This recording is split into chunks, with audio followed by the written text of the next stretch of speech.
నమస్కారం. నా పేరు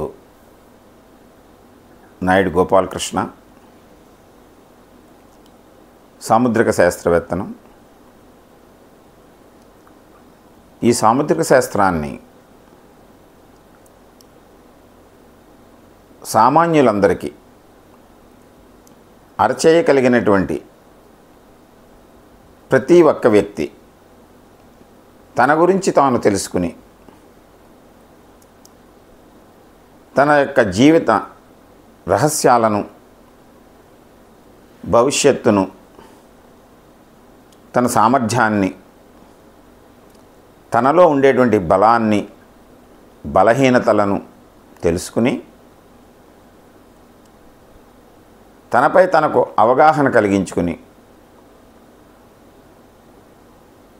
ఆ అనుభవాన్ని తన కుటుంబ సభ్యులు, తన సహచరులతో పంచుకోవటానికి వీలుగా ఈ శాస్త్రాన్ని, నా గత 52 సంవత్సరాల అనుభవాన్ని మీ అందరికీ పంచాలనేటువంటి ఉద్దేశంతో నేను కొన్ని ఛానల్స్లో, యూట్యూబ్ ఛానల్స్లో ఈ విషయాలను విశదీకరించి ఉన్నాను. అయితే సమయాభావము, వారికి ఉండేటువంటి పరిమితులు కారణంగా ఈ శాస్త్రాన్ని శాస్త్రంలాగా మీకు అందించాలనేటువంటి ఒక కుతూహలంతో నేను గోపాల్ సాముద్రికము అనేటువంటి ఒక యూట్యూబ్ ఛానల్ని మీ ముందుకు తీసుకొచ్చాను. ఇది నేను సొంతంగా నెలకొల్పినటువంటి ఈ ఛానల్ కనుక నేను చెప్పాలనుకున్నటువంటి విషయాలన్నిటినీ కూడా స్పష్టంగా అందరికీ అర్థమయ్యేలాగా, నెమ్మదిగా, ప్రతి ఒక్కరూ అవగాహన కలిగి ఉండేలాగా చెప్పడానికి అవకాశం ఉంటుందనేటువంటిది ఈ ఛానల్ పెట్టడంలో ఉద్దేశం. అందువలన సహృదయులు, నా మిత్రులు, నా అనుభవంలో హస్తసాముద్రికం చెప్పించుకున్నటువంటి అనేక మంది ఉన్నతులు, సహృదయులు, మీరు ఈ ఛానల్ని సబ్స్క్రైబ్ చేసుకుని మీ స్నేహితులకి, బంధువులకి దీన్ని సబ్స్క్రైబ్ చేయమని ప్రోత్సహించి వారిని కూడా ఈ సాముద్రిక శాస్త్ర విశేషాలని తెలుసుకోమని, తెలుసుకున్నటువంటి విషయాలను వాటిలో ప్రతి ఒక్కరికి ఉపయుక్తంగా ఉండేటువంటి విషయాలు ఉంటాయి కనుక, ఏం చేతనంటే అందరూ అరచేయి కలిగి ఉన్నారు కనుక వారు తప్పనిసరిగా వీటిని వీక్షించి ఈ ప్రయత్నాన్ని ముందుకు తీసుకువెళ్తారని ఆశిస్తున్నాను.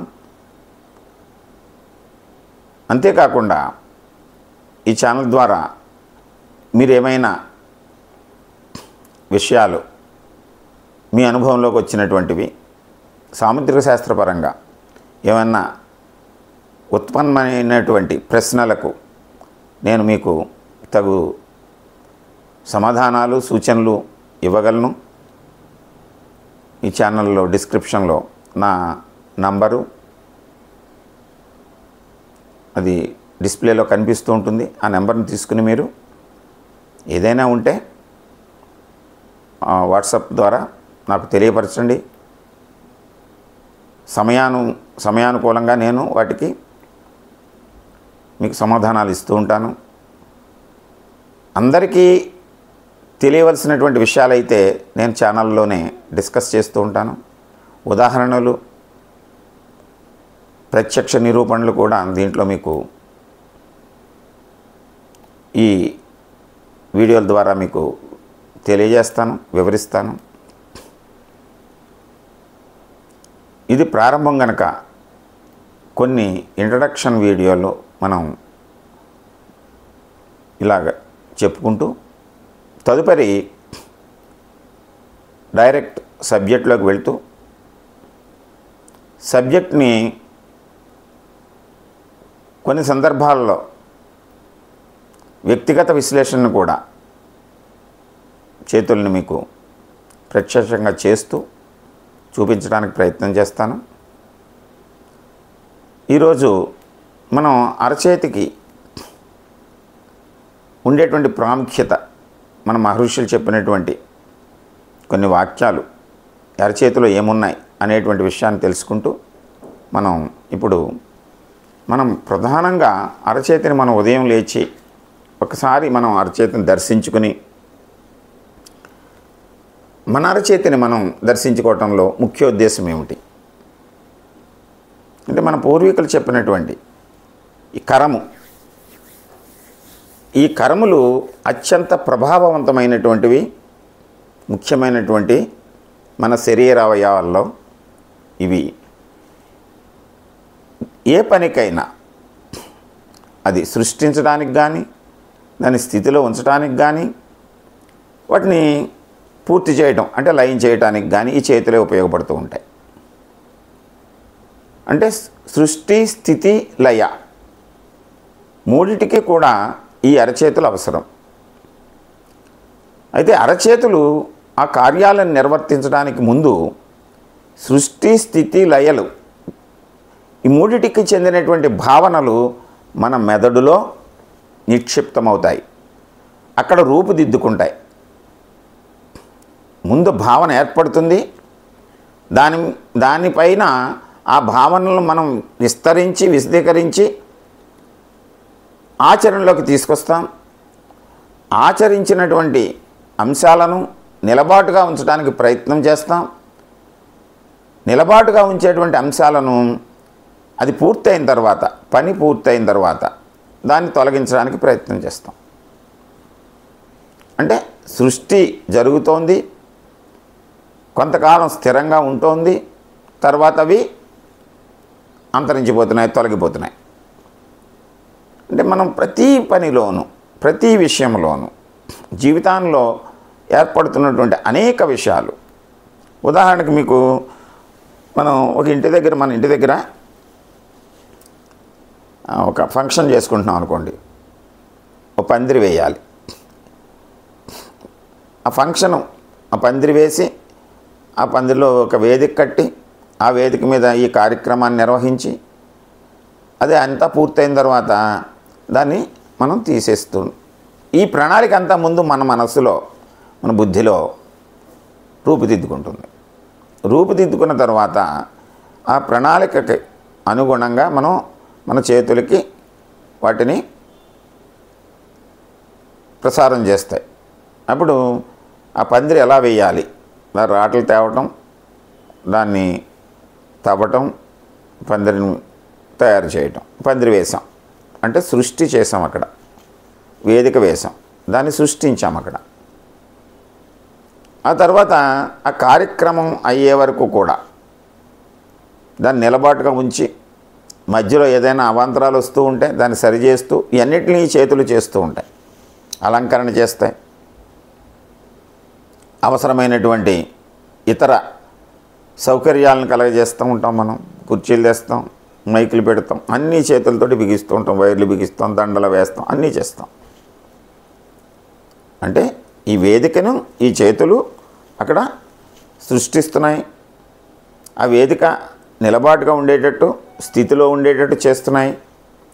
ఆ తర్వాత అయిపోయింది, ఫంక్షన్ అయిపోయిన తర్వాత ఇంకా దాన్ని తొలగించాలి, లయం చేసేయాలి. మనం వినాయక నిమజ్జనం చేస్తూ ఉంటాం, గణపతి నవరాత్రులు, దేవీ నవరాత్రులు చేస్తాం. విగ్రహాన్ని మనం తయారు చేస్తాం, సృష్టిస్తాం, దాన్ని నిలబాటుగా ఉంచుతాం, అలంకరణ చేస్తాం. 9 రోజులు. 10వ రోజున దాన్ని తీసుకెళ్ళి నిమజ్జనం చేస్తాం, లయం చేసేస్తాం. ఇలాగ ఏ కార్యక్రమాన్ని తీసుకున్నా మన బుద్ధిలో, మన మెదడులో వచ్చినటువంటి అంశాలు అరచేతుల ద్వారా వాటిని ఆచరిస్తూ ఉంటాం. సృష్టి, స్థితి, లయ.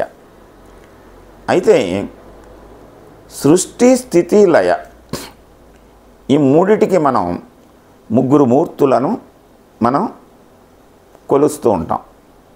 సృష్టి చేయడానికి సృష్టి బ్రహ్మ,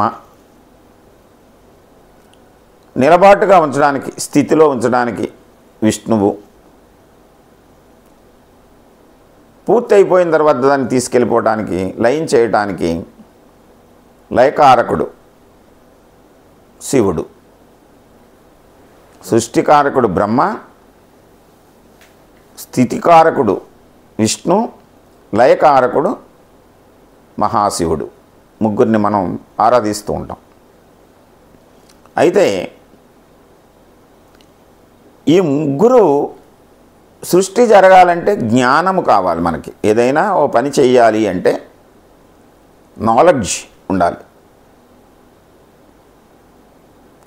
అందువలన బ్రహ్మను మనం సృష్టికారకుడిగా మనం పేర్కొన్నప్పుడు ఆ జ్ఞానాన్ని ప్రసాదించేటువంటి శక్తి స్వరూపిణిగా సరస్వతిని మనం బ్రహ్మ ప్రేరణ పొందేటువంటి ఆయన పత్నిగా ప్రేరణ. సృష్టి జరగాలంటే మరి ప్రేరణ ఉండాలిగా, ఆ శక్తికి ప్రేరణ కలగాలి. సరస్వతిని మనం కొలుచుకుంటాం. స్థితి, మనం ఇందాక ఒక వేదిక వేయాలి, ఆ వేదిక కట్టాలి, మైక్ తేవాలి, దండలు వేయాలి, అలంకరణ చేయాలి. గణేష్ ఉత్సవాలకి ఒక విగ్రహం తయారు చేయాలి, అలంకరణ చేయాలి. ఇవన్నీ చేయటానికి కొంత ధనం కావాలి. స్థితిలో ఉంచాలి అంటే దాన్ని సంపద కావాలి, భాగ్యం కావాలి మనకి. ఈ ధనానికి ప్రతీకగా మనం లక్ష్మిని చెప్పుకుంటాం. అమ్మవారు సంపద శక్తి, ధనశక్తి, లక్ష్మి, భాగ్యలక్ష్మి. స్థితిలో ఉంచేటువంటి దైవంగా మనం విష్ణువుని కొలిచినప్పుడు ఆయనకు ప్రేరణగా లక్ష్మిని మనం కొలుస్తాం. అయితే కార్యక్రమం పూర్తయిపోయింది, సంపద అంతా ఖర్చు పెట్టేశాం, అన్ని పనులు అయిపోయిన తర్వాత నిమజ్జనానికి మనం తీసుకెళ్తున్నాం. దీనికి శక్తి కావాలి. దాన్ని అనేక మంది దాన్ని మనం నిమజ్జనం చూస్తుంటాంగా, దాన్ని తరలించి దాన్ని అక్కడి నుంచి తీసుకుని వెళ్ళి ఆ నిమజ్జనంలో హుస్సేన్ సాగర్లో మనం దాన్ని నిమజ్జనం చేయడానికి క్రేన్లు అవి పెట్టి దీన్ని తీసుకువెళ్ళటానికి శారీరకమైనటువంటి శక్తులు కావాలి. దానికి ప్రతీకగా మనం శక్తి స్వరూపిణిగా అమ్మవారిని, పార్వతిని కొలుస్తాం. అంటే మహాకాలునికి ఆలంబనగా శక్తి స్వరూపిణిగా మనం లయకారకుడిగా శివుణ్ణి కొలిచినప్పుడు ఆయనకి అనుసంధానంగా మనం ప్రేరణగా పార్వతిని కొలుస్తాం. అంటే ముగ్గురు అమ్మలు, ముగ్గురు అయ్యలు. ఈ ముగ్గురమ్మల్ని కూడా మనం ముగ్గురమ్మలకి వెనకాల నడిపించేటువంటి అయ్యలను కూడా మనం అరచేతిలో దర్శించవచ్చు. ఇంచేతనంటే ఏదైనా ఒక కార్యక్రమం జరగాలంటే, సృష్టి జరగాలి అంటే అది మనం ఈ అరచేతులతోటే, ఈ వేళ్లతోటే చేస్తాం. రచన చేసినా, కంప్యూటర్ వర్క్ చేసినా, ఏదైనా చిత్రాన్ని గీసినా, ఇలాగ ఏ పని చేసినా కూడా ఈ అరచేతిలో ఉండేటువంటి వేళ్ళని మనం ఉపయోగిస్తూ ఉంటాం. వేళ్ళు కొసలని, ఈ కొసలతోటే మనం అన్ని కార్యక్రమాలని సృష్టిస్తూ ఉంటాము, స్థితిగా ఉంచేటట్టు చేస్తాము. అయితే ఈ కొసలు, ఈ వేళ్ళు, వీటికి బలంగా ఉండేటువంటి ఈ నాడులు ఈ అరచేతిలో ఈ పని చేసేటువంటి ఈ వేళ్ళకి ఆధారము, అంటే జ్ఞానము కలిగించేటువంటి ఈ సైన్స్ అంతా ఇక్కడ ఉంది. ఇది ఇక్కడికి ప్రసరిస్తోంది, దీనివలన సంపద సృష్టిస్తోంది. అంచేత ఇక్కడ అరచేతి మధ్య భాగములో ఈ నాలెడ్జ్ అంతటని ఇక్కడ కలిగి ఉన్నటువంటిది. సాముద్రిక శాస్త్రపరంగా కూడా అరచేతి మధ్యలో ఉన్నటువంటి ఈ రేఖను శిరోరేఖ అంటాము, జ్ఞానరేఖ, బుద్ధిరేఖ. ఈ రేఖ కరెక్ట్గా ఉంటే మనం ఈ జ్ఞానం అంతా ప్రదర్శించబడుతుందని చెప్తున్నాం. అంచేత అరచేతి మధ్యలో ఈ జ్ఞానాన్ని సంపదని కలిగి ఉన్నటువంటి అరచేయి, వేళ్ళు ఇవన్నిటికీ పటుత్వాన్ని ఇచ్చేటువంటిది ఈ మూల భాగం, మొదటి భాగం. మూలంలో ఈ శక్తి అంటే ఈ రిస్ట్లో ఎంత శక్తి ఉంటే అంత బలంగా మనం ఈ పనుల్ని చేయగలం. ఆ శక్తికి ఆధారమైనటువంటిది పార్వతి అని మనం చెప్పుకున్నాం. అందువలన మనం ఉదయాన్నే లేచి మన జీవితాల్లో సృష్టికి, స్థితికి, లయకి కారకులైనటువంటి బ్రహ్మ, విష్ణు, మహేశ్వరులు, వారికి ఆలంబనైనటువంటి సరస్వతి, లక్ష్మీ, పార్వతులను ఒకసారి మనం అరచేతిలో దర్శించుకుని ఈ ముగ్గురమ్మలకు, ముగ్గురయ్యలకు ఆధారమైనటువంటి, మన జీవితానికి ఆధారమైన ఈ అరచేతిని ఒకసారి దర్శించుకుని మన చేతిలో ఈ మూడు శక్తులు ఎలా ఉన్నాయి, ఈ ముగ్గురు అయ్యల యొక్క శక్తి మనలో ఎలా ప్రతిబింబిస్తుంది అనేటువంటి విషయాన్ని మనం గమనించి ఒక్కసారి ఈ శ్లోకాన్ని మనం చదువుకుని ఉదయాన్నే మన పనులు ప్రారంభిస్తే అంత శుభం జరుగుతుంది. మన గురించి మనకు తెలుస్తుంది. కరాగ్రే వసతే లక్ష్మి, కరమధ్యే సరస్వతి, కరమూలే స్థితా గౌరీ, ప్రభాతే కరదర్శనం. చేత అరచేతులను మీరు చూసుకోండి. మీ అరచేతిలో ఈ గ్రహస్థానాలు, రేఖలు, రంగు, స్వరూపము, స్వభావము, వేళ్ల మధ్య ఖాళీలు, గుర్తులు, రేఖలు, ఉపరేఖలు ఎలా ఉన్నాయో తెలుసుకోండి. వాటిని మనం ఎలా వినియోగించుకుంటున్నాము, ఎలా ఉపయోగపడుతున్నాయి మన జీవితంలో, ఎలా తెలుసుకోగలుగుతున్నాము, ఏదైనా అవాంతరాలు ఏర్పడినప్పుడు వాటి నుంచి మనం వాటిని ఎలా పరిష్కరించుకోగలము, దానికి సంబంధించిన నివారణలు కూడా మనం ఈ సాముద్రిక శాస్త్రరీత్యా మనం తెలుసుకుంటాము. నెమ్మదిగా ఒక్కొక్క విషయాన్ని మనం కూలంకషంగా చర్చిద్దాము. మీ అందరికీ కూడా ఈ సాముద్రిక శాస్త్రం శుభాలని కలిగించాలని, అదృష్టయోగాన్ని ఇవ్వాలని, అధిక సంపదను, జ్ఞానాన్ని ఇవ్వాలని, అధిక శక్తిని ఇవ్వాలని, మూడు శక్తులు మీలో ఉండాలని కోరుకుంటూ మరొకసారి మీకు విన్నవించుకుంటూ ఈ ఛానల్ని మీరు సబ్స్క్రైబ్ చేయండి. మీకు తెలిసిన వాళ్ళతో చేయించండి. ముఖ్యంగా మన తెలుగువారికి ప్రపంచంలో ఎక్కడున్నా సరే సాముద్రిక శాస్త్రం విశదీకరించాలనేటువంటి నిశ్చయంతో నేను ఈ ప్రయత్నం చేస్తున్నాను. సహకరించండి. నమస్కారం.